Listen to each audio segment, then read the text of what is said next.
Baik, kita mengetahui kondisi geografis atau kontur jalan di Cipularang ini memang ada menanjak dan menurun. Kalau dari Bandung itu situasinya menurun dan kalau dari Jakarta situasinya menanjak.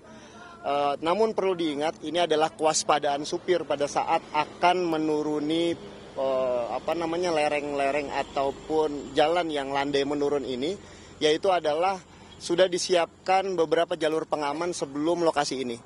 Jadi di situ ada jalur pengaman di 92600 dan 91 itu ada jalur pengaman bagi kendaraan-kendaraan yang membutuhkan jalur pengaman tersebut.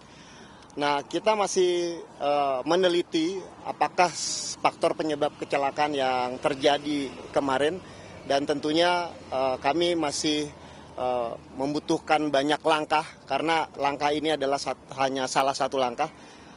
Kegiatan lainnya adalah yaitu mengecek kendaraan-kendaraan yang terlibat kecelakaan. Pak, apakah sudah ada keterangan dari supir yang bisa diambil? Sementara supir dalam kondisi observasi dokter dan tadi pagi kami mendapatkan informasi dalam keadaan sehat, namun supir belum kita mintai keterangan terkait dengan kronologis. Kemungkinan hari ini kita akan mintai keterangan kepada supir. Untuk terkait dengan jalur pengamanan yang katanya sudah disiapkan begitu ya Pak, apakah ini memang sudah tersosialisasi ke semua supir-supir dari kendaraan muatan berat atau seperti apa sih Pak? Karena kan maksudnya ini kecelakaannya sampai beruntun gitu ya Pak ya? Baik, untuk kejadian seperti ini memang kasuistis ya, maksudnya di hari biasanya itu sampai hari Lebaran atau hari Nataru itu jarang terjadi kecelakaan. Namun kita akan meneliti lagi apakah sebenarnya penyebab kecelakaannya. Apakah dari faktor kendaraan yang kemudian kendaraan tidak bisa melaksanakan pengereman atau dari hal-hal lain yang kemudian atau dari faktor pengemudi yang kemudian lalai ataupun abai dalam mengemudikan kendaraannya.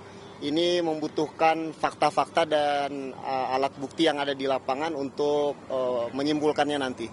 Jadi kegiatan hari ini bukan kegiatan yang untuk menyimpulkan, namun salah satu rangkaian dari kegiatan penyelidikan dan penyidikan laka lantas yang kita lakukan. Ini akan berlangsung berapa jam nih Pak? Kita sementara tadi kita mulai sekitar pukul 8.00 dan kita upayakan 30 menit ke depan kegiatan ini sudah selesai dan sekali lagi kami mohon maaf kepada para pengguna jalan karena mengambil waktu dari pengguna jalan yang akan melintas di ruas jalur kilometer 92 ini. Kalau jalurnya sendiri Pak dari arah Bandung menuju Jakarta gimana Pak? Kalau kita lihat kan sekarang sepi ya Pak, apakah ditutup atau seperti apa? Sementara dalam rangka pelaksanaan olah TKP kita tadi sudah melakukan himbauan kepada pengguna jalan di semua ruas tol. Kemudian kita juga bekerja sama dengan Jasa Marga untuk memberikan himbauan di media sosial.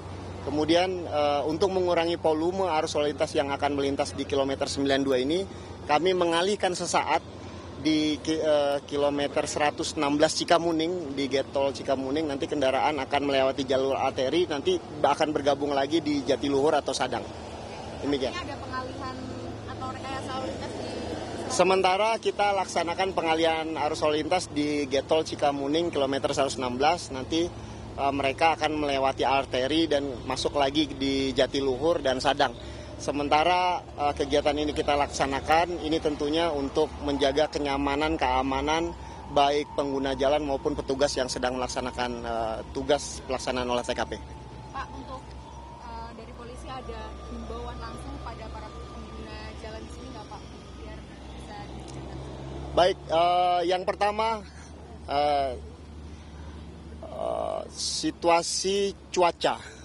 Sekarang memasuki bulan November, Desember, cuaca kadang hujan. Kami berharap kepada para pengguna jalan, terutama yang melintas dari kilometer 100 hingga ke kilometer 90, agar mengantisipasi, baik yang dari Jakarta menuju ke Bandung maupun Bandung menuju Jakarta. Bukan dalam artian kemudian jalan ini tidak aman, namun antisipasi apabila terjadi hujan lebat ataupun jarak pandang yang kurang, agar masyarakat pengguna jalan lebih mengantisipasi di kilometer 100 sampai di kilometer 90. Kemudian di situasi cuaca hujan ini kami berharap masyarakat pengguna jalan, terutama para pengemudi ataupun para pemilik kendaraan, untuk mengecek kembali situasi ataupun kondisi rem dari kendaraan Anda. Pastikan kendaraan Anda memiliki rem yang bagus sehingga pada saat melintas di jalan yang licin ataupun menurun, ini rem Anda dalam kondisi bagus. Kemudian yang ketiga, kami menghimbau dengan situasi cuaca sering hujan, terjadi aquaplaning. Aquaplaning itu adalah genangan air di jalan. Ini biasanya kita meremehkan. Pada saat melewati genangan air di jalan, itu kendaraan pada saat melewatinya dengan kondisi kecepatan tertentu, si ban tidak menapak betul di jalan. Jadi si ban itu cenderung nanti akan mengangkat, kemudian ini akan mempengaruhi fungsi setir. Sehingga pada saat Anda berjalan di jalan ada genangan air, kurangi kecepatan, tidak malah menambah kecepatan karena terjadi aquaplaning, nanti Anda akan slide. Itu 3 hal yang kita bisa sampaikan untuk himbauan kepada pengguna jalan. Mudah-mudahan ke depan tidak terjadi kecelakaan serupa. Kami turut prihatin kepada para pengguna jalan kemarin yang terlibat kecelakaan. Kita berdoa bersama setelah ini tidak ada kecelakaan serupa di kemudian hari. Pak, tadi terakhir Pak, ini kan tadi sudah ada tanda-tanda yang disematkan gitu ya Pak di jalan maupun di dinding ini Pak. Ini nantinya tanda-tanda ini nih akan diapakan atau akan seperti apa Pak? Baik, untuk tanda-tanda atau penandaan yang sudah kita lakukan di jalan itu berfungsi sebagai rekonstruksi nantinya. Kita akan membuat sebuah gambaran utuh kondisi jalan, permukaan jalan, kemudian bekas-bekas terjadinya kecelakaan.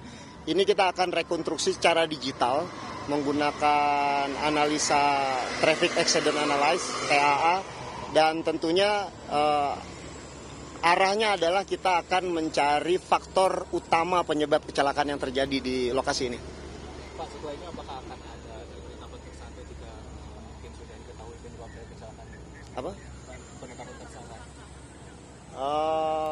Kita butuh waktu untuk pelaksanaan penyidikan karena pagi ini masih langkah awal. Kita akan berlari untuk segera memutuskan ataupun menyimpulkan faktor penyebab kecelakaan. Setelah kita mengetahui faktor penyebab kecelakaan, nantinya berproses bertahap, akan ada gelar perkara dan penentuan tersangka.